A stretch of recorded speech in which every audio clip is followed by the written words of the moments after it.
sini pun saya pesankan kepada Bapak Ibu guru semuanya bahwa pembelajaran itu harus dibuat menyenangkan. Nah, buat kalian kalau misalnya lagi bingung nih nyari jenjang sekolah yang lebih tinggi apa, makanya pilih SMK jadi pilihan yang tepat ya Bu.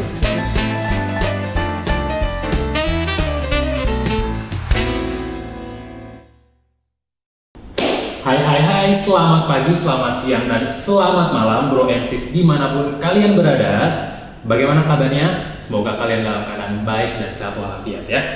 Oke, selamat datang di channel Mathland School dalam segmen Brownies We Met Here bersama saya Surya yang akan menyajikan informasi yang sangat menarik, informatif, dan juga kekinian.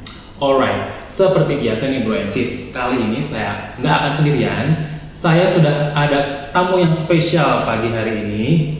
Beliau adalah Ibu Dina Marta Triaswati, MPD. Selamat pagi dan selamat datang Ibu di channel Pagi Surya, apa kabar? Sehat semuanya? Sehat, Alhamdulillah. Bu Dina sehat ya? Alhamdulillah sehat. Wah, selain sehat, terpancar juga Bu auranya Bu. Wah, harus terpancar Bu. Kalau misalnya kata orang-orang nih Bu, kecantikan dan aura itu terlahir dari sifat yang positif. Oh ya? Healthy inside dan fresh outside gitu. Keren itu statementnya. Ini tuh tergambar semua dari Ibu Dina nih, sosok Ibu Dina. Oke. Boleh kasih tahu Bu kiat-kiat resep mungkin menjaga kesehatan dan kecantikan? Ya, mungkin simple aja ya. Yang penting happy. Nah, itu dia Bu. Happy Jadi, is number one. Semua yang kita lakukan harus ikhlas, semua yang kita lakukan harus dibawa dengan happy, sehingga apapun hasilnya, apapun yang sudah kita upayakan, kita harus syukuri. Nah, gitu. itu dia. Dari cara ngomongnya aja udah ketahuan Bro and Sis gimana aura positifnya terpancar. Betul begitu ya Bu? Insya Allah. Insya Allah. Alright, kali ini Ibu Dina akan berbincang-bincang di channel Bro and Sis, Brownies, tentang wilayah seputar pendidikan di era COVID ya Bu. Betul. Alright, sebelumnya boleh perkenalan dulu mungkin Bu Dina. Ya, baik. Terima kasih atas undangan hari ini. Saya Dina Marta Triaswati, pengawas SMK dari Cabang Dinas Pendidikan Wilayah 1 Provinsi Jawa Barat, di mana keseharian saya membina 17 SMK di Korwil Cilengsi. Jadi di Cilengsi ini ada 17 SMK dan saya akan menyapa semuanya.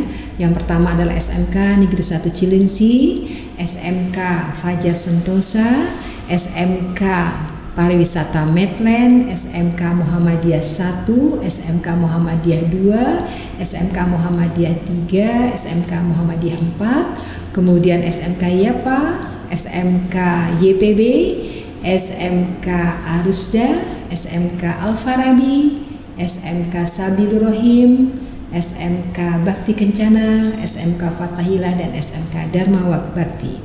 17 SMK itu menjadi binaan saya dengan saya melakukan pembinaan kepada 17 SMK itu, berharap ke depan SMK itu harus bisa menghantarkan peserta didiknya yang lebih berkualitas, sehingga tantangan pendidikan kali ini tidak mudah.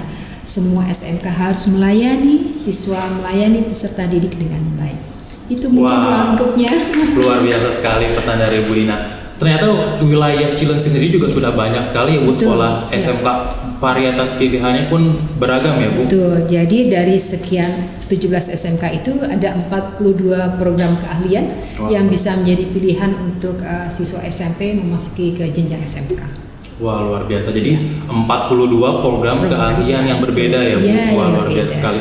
Jadi buat Bro and Sis yang mau melanjutkan ke jenjang yang lebih tinggi seperti SMK, jadi nggak usah khawatir lagi, di wilayah Cilengsi pun sudah banyak sekali pilihannya ya Bu, mulai dari sekolahannya yang berbeda-beda sampai dengan varietas dari kejuruannya juga yang berbeda-beda. Seperti Bu.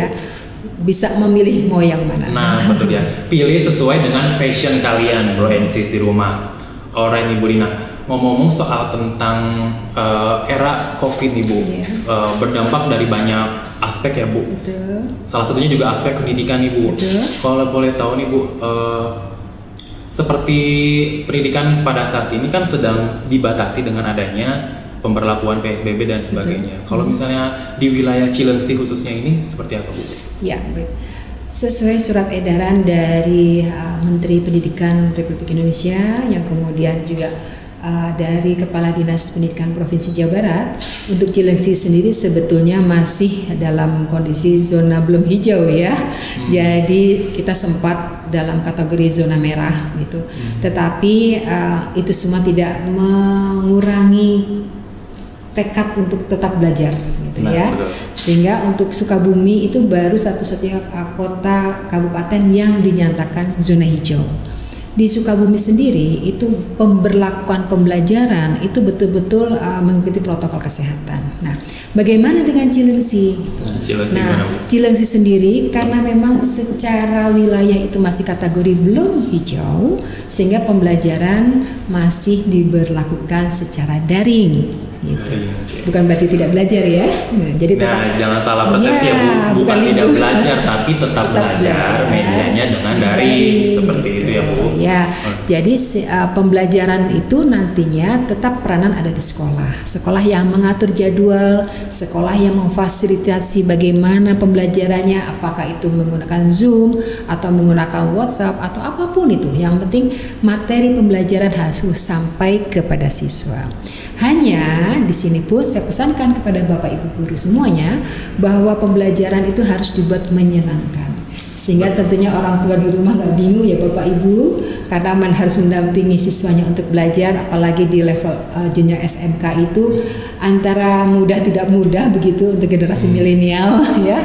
Sehingga belajar dengan siswa yang generasi milenial ini harus variatif ya. Guru-guru harus betul-betul kreatif menyampaikan materi sehingga anak itu betul-betul ingin terus belajar. Nah, betul banget tuh. Seperti yang dikutip tadi oleh Bu Dina ya Bu. Jadi pada saat kondisi COVID seperti ini bukan berarti tidak belajar ya Bu, tapi tetap seperti biasa belajar, cuman memang kondisinya yang berbeda begitu ya Bu. Iya. Yang biasanya kita sekolah bertatap muka dengan guru langsung, tapi dalam era ini masih diberlakukan pembelajaran melalui daring karena memang kondisinya memang belum memungkinkan ya Bu untuk diberlakukan sekolah tatap muka seperti itu ya Bu. Oh iya Bu.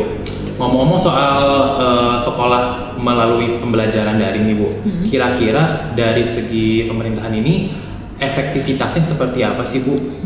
Dampak buat anak? Ya baik, terutama sebelum juga saya ingin menyapa ini kepada siswa-siswa yang tanggal 13 ini sudah mulai belajar sudah masuk siswa-siswa baru dan siswa-siswa yang sudah masuk ke kegiatan tahun ajaran 2020-2021. Jadi selamat datang untuk siswa-siswi SMK kelas 10, kemudian untuk kakak kelasnya kelas 11 dan kelas 12. Tahun ini kalian sudah mulai belajar dengan cara yang berbeda, yang istilahnya new normal, kemudian adaptasi kebiasaan baru. Apa sih bedanya gitu ya? Bedanya ya kita nggak kesan ketemu gitu ya, tapi tetap harus belajar gitu.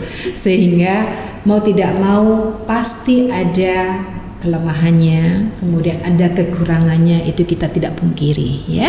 Sehingga yang tidak boleh adalah kita mengeluh ya, mengeluh yang aduh nggak enak banget ya, aduh nggak bisa ketemu temen ya, atau aduh kangen sama guru ya dan sebagainya. Itu semua adalah bagian-bagian emosi kita yang kadang kita untuk menutupi kekurangan kita banyak mengeluh ya. Tapi tunjukkanlah dengan cara pembelajaran ini kita tetap bisa belajar, tetap ikuti aturan-aturan yang dikeluarkan oleh pihak sekolah. Bersabar, insya Allah nanti ada waktunya kita juga datang ke sekolah ya. Walaupun nanti mungkin bertahap, tidak semuanya hadir ke sekolah, mungkin dibagi beberapa orang, beberapa kelompok, dan di sekolah pun nggak lama-lama ya, cukup sekitar ya 2 jam, 3 jam saja di sekolah. Kemudian nanti bergantian dengan teman-teman yang lainnya. Itu nanti pada saat kalau kita sudah masuk ke dalam transisi. Tapi untuk kali ini karena memang harus pembelajaran daring, kelemahan-kelemahannya biasanya keluhannya ya pada umumnya itu pertama jaringan. Jadi tidak semua tempat, tidak semua rumah siswa kita itu punya jaringan yang baik. Yang kedua adalah kuota. Gitu nah betul nih, buat para milenial ini mungkin salah satu kendala yang paling utama ya Bu, kuota ya, sehingga ya kita berharap nanti ada kebijakan khusus begitu ya, apakah internet itu pada jam-jam belajar itu kita gratis gitu loh. Nah itu dia Bu, boleh diusulkan Bu ke provider mungkin ya Bu.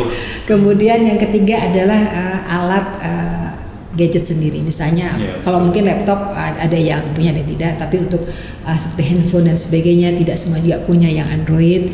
Kadang bergantian dengan orang tuanya gitu ya, itu kami pahami.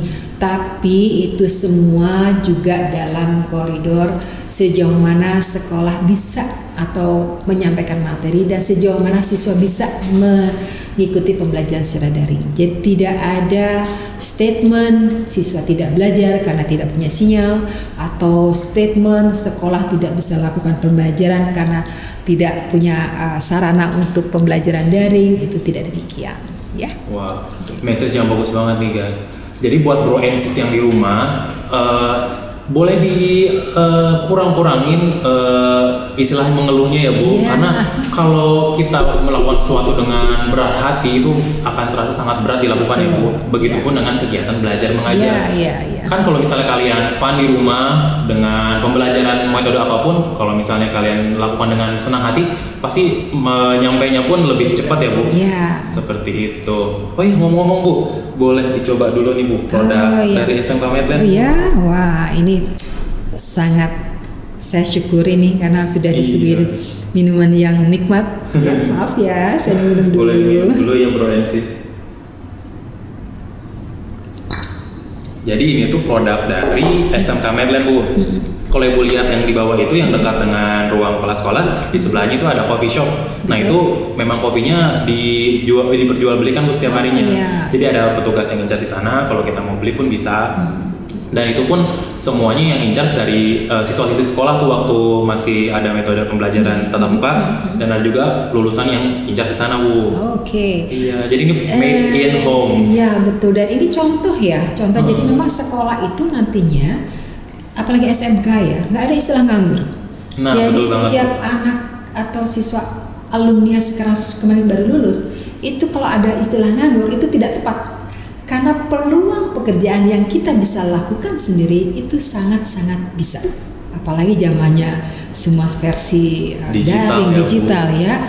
Yang tadinya mungkin di rumah bikin nasi goreng biasa-biasa aja, tapi gara-gara ini kita berani jual lewat online, ternyata laku. Kenapa tidak gitu ya? Nah, SMK pun demikian. Jadi harus kreatif, apapun bisa dilakukan. Intinya ada kemauan pasti ada jalan begitu ya Bu. Betul. Nah, bukan hanya dari pihak-pihak perusahaan saja yang datang ke sekolah SMK-nya, tapi kalau kita yang kreatif pun bisa menciptakan wirausaha baru ya Bu, lapangan pekerjaan sendiri. Nah, buat kalian kalau misalnya lagi bingung nih nyari jenjang sekolah yang lebih tinggi apa, makanya pilih SMK jadi pilihan yang tepat ya Bu. Betul. Dan itu memang tuntutan SMK itu harus lebih kreatif ya, memunculkan suatu inovasi yang kadang orang lain nggak kepikiran, kita udah bisa loh gitu. Nah, SMK. Saya juga termasuk lulusan SMK keren kan? Identik dengan cepat bekerja soalnya Bu. Betul. Oh Ibu, balik ke topik pembahasan nih Bu tentang pendidikan di era COVID-19 ini. Kalau khususnya di wilayah Jawa Barat ini, kira-kira peluang untuk pelajaran tatap muka itu kapan tuh Bu? Kalau kita istilah prediksi kita juga susah ya kapan ini semua bisa berakhir, tapi dari pihak Dinas Pendidikan Provinsi Jawa Barat itu sudah mengatur apabila pada wilayah-wilayah tertentu sudah bisa dinyatakan menjadi zona yang tadinya merah berubah menjadi kuning, kemudian nanti lama-lama menjadi hijau, itu namanya masa transisi. Nah, masa transisi itu mulailah pembelajaran bisa menggunakan tatap muka dengan kehadiran siswa 50% dan pembelajaran tetap melakukan daring. Jadi siswa datang ke sekolah itu bukan seperti belajar seperti kemarin ya. Mohon difahami, new normal itu bukan balik lagi ke yang kemarin ya, tapi aturan-aturan baru, kebiasaan baru yang kita lakukan ya, seperti masuk ke sekolah harus gunakan protokol kesehatan, kemudian datang ke sekolah tetap harus jaga jarak, gunakan masker, cuci tangan, itu yang disebut salah satu kebiasaan baru, sehingga mau tidak mau baik orang tua dan siswa harus paham mengenai ini. Nah, pada saat nanti mulai transisi itu selain jumlah siswa yang boleh hadir ke sekolah 50%, pembelajarannya pun namanya blended learning, artinya bisa daring, bisa luring, bisa tatapan di kelas maupun bisa lewat daring. Itu yang tahapannya akan nanti kita lakukan pada saat kita masuk pada transisi. Oh, pada saat masa transisi itu berarti nggak langsung semuanya tatap muka, Iya, tapi ada tetap, tahapannya, iya, tahapannya. di blended Iya, yang tadi ya Bu betul. sistemnya. Jadi ada yang melakukan pembelajaran daring dan ada di luar daring. Iya, betul. Seperti itu. Jadi kurang lebih ke ini ya Bu, new normal tadi itu benar-benar diberlakukan ya Bu. Betul. Mulai dari protokol kesehatannya, Iya, betul. media-medianya yang digunakan, mulai dari kebiasaan-kebiasaan hariannya Iya. yang akan berbeda ya Bu, seperti itu. Ya, karena Pak Menteri atau Mas Menteri yang kita kenal itu selalu dia mengeluarkan statement yang penting kesehatan peserta didik.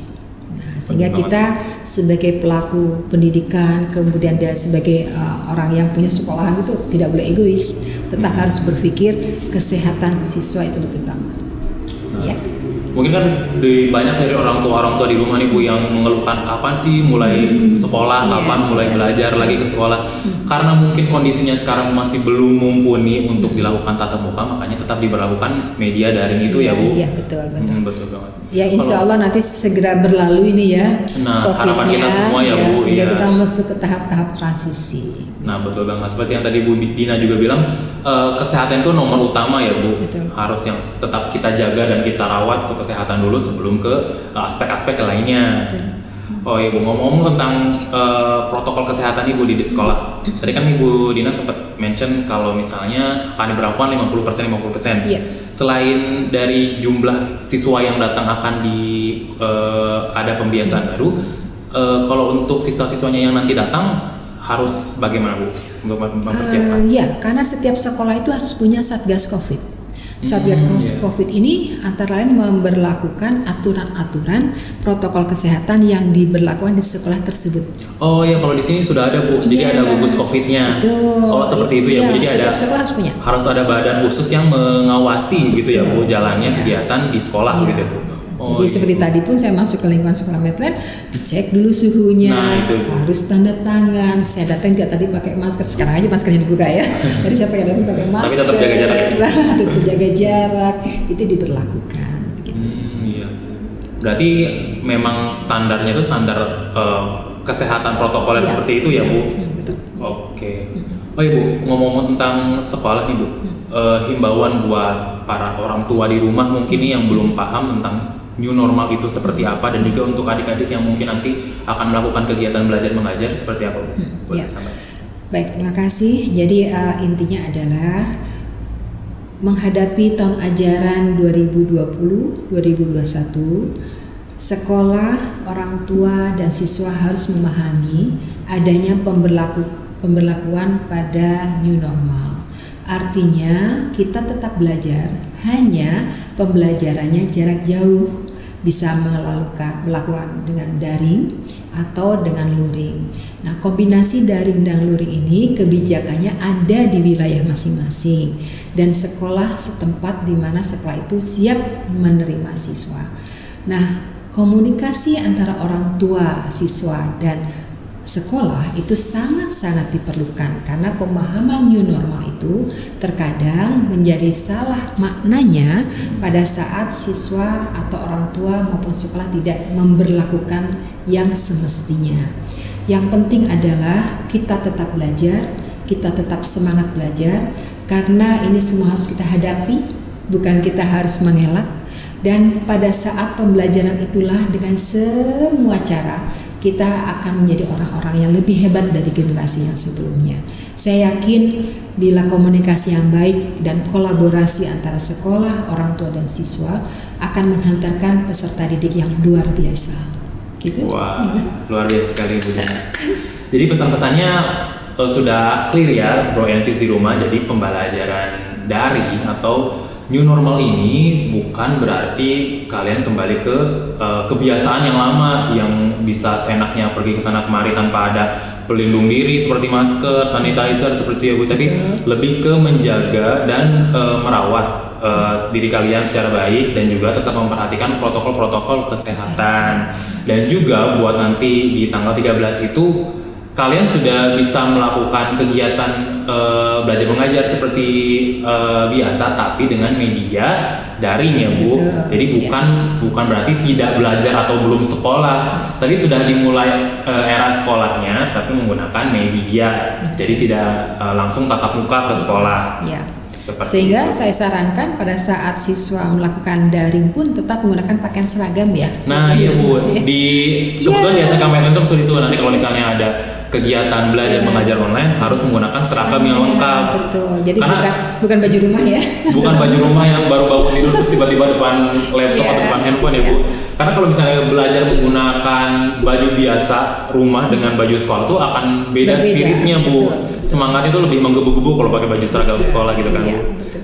Ya dari sisi psikologisnya mungkin sulit itu ya Bu. Iya, betul ya. Jadi tetap harus mengikuti jadwal pembelajaran ya.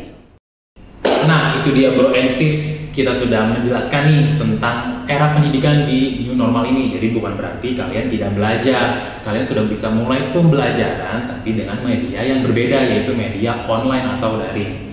Oke, buat Ibu Dina saya ucapkan terima kasih banyak sudah mampir-mampir ke podcastnya Brownies di SMK Medland. Semoga apa yang kita sampaikan bisa bermanfaat ya Bu. Saya rasa sih bermanfaat banget nih buat informasi tambahan ya Bu mengenai era COVID-19 ini di dunia pendidikan Ibu. Untuk Brownies di rumah yang belum subscribe, saya minta untuk diklik tombol subscribe yang di bawah dan jangan lupa untuk saksikan setiap video-video yang ada di Medland School ini. Sampai jumpa di video selanjutnya dan salam SMK Bisa.